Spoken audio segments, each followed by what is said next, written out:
tarif, allez, 80 euros. 80 euros. Combien je peux employer de personnes? 10, 5 Comme tu veux, vous dis-moi, il n'y a pas de problème.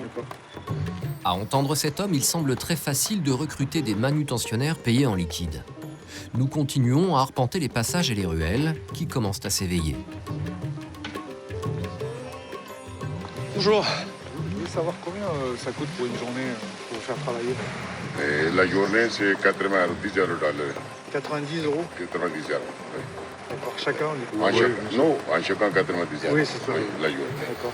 Et le chariot, c'est à vous? Oui.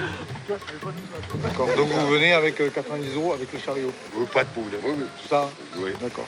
Et vous êtes toujours ici, dans cette rue? Oui, tout. D'accord. Mais il y a longtemps que vous travaillez ici? Combien, des années ou... Plus, moi. Combien? Plus, peut-être 35 ans. 35 ans? Oui. Et j'ai oublié de vous demander, il faut que je peux payer par chèque ou... Non, c'est ça. Pas chèque, s'il vous plaît. Espèce. Tout le monde espèce. Ouais. Sans se cacher, cet homme nous explique travailler sans être déclaré. Une pratique qui semble répandue dans le quartier. Et ça ne s'arrête pas là. Dans ce milieu, l'argent liquide régnerait en maître. Beaucoup de transactions se feraient en espèces. Pour le vérifier, nous entrons dans une boutique de vêtements. Nous nous faisons passer pour des forains qui souhaitent acheter des vêtements pour les revendre sur les marchés. Bonjour. Est-ce que vous vendez pour du gros? Oui. Oui. En fait, je vais être bientôt forain. Oui. Et je voudrais acheter la marchandise. Les prix, c'est combien, là, du coup? Quel modèle? Ouais, écoutez, j'en ai vu plusieurs que j'aime beaucoup. Ça, j'aime beaucoup. Le prix, c'est presque 14. 14 euros la pièce, Oui. en moyenne, en général, c'est ça? Enfin, moi, je voudrais des jeans, des petits chemisés comme ça aussi. Oui, on peut mélanger. On peut mélanger? Ouais. C'est fabriqué ici. Chez ce grossiste, une véritable caverne d'Ali Baba, le paradis des détaillants. Oui, comme ça, le jean, c'est la nouveauté. Ça vient d'arriver. Écoutez, par exemple, 3 comme ça, oui.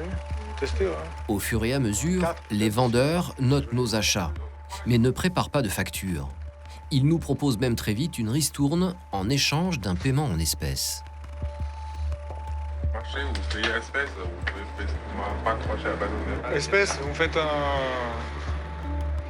bon prix. Sinon... Le marché est conclu, l'homme sourit avec malice. 247. D'accord. Ok. Espèce, vous me faites pas de facture, en fait, c'est ça? Oui, c'est ça. Ouais. Juste un petit bon, plus en plus. Ce commerçant nous tend ce fameux bon, un simple morceau de papier. Dessus, on peut y lire FS, ce qui signifie facture à suivre. Une astuce en cas de contrôle qui pourrait laisser entendre qu'une facture officielle est bien en préparation. En fait, c'est un leurre. Notre transaction ne sera jamais déclarée dans les comptes de sa société. Je vous remercie, monsieur. Ouais. Madame, merci. À plus tard. En moins de 10 minutes, nous avons donc pu faire des achats en toute illégalité.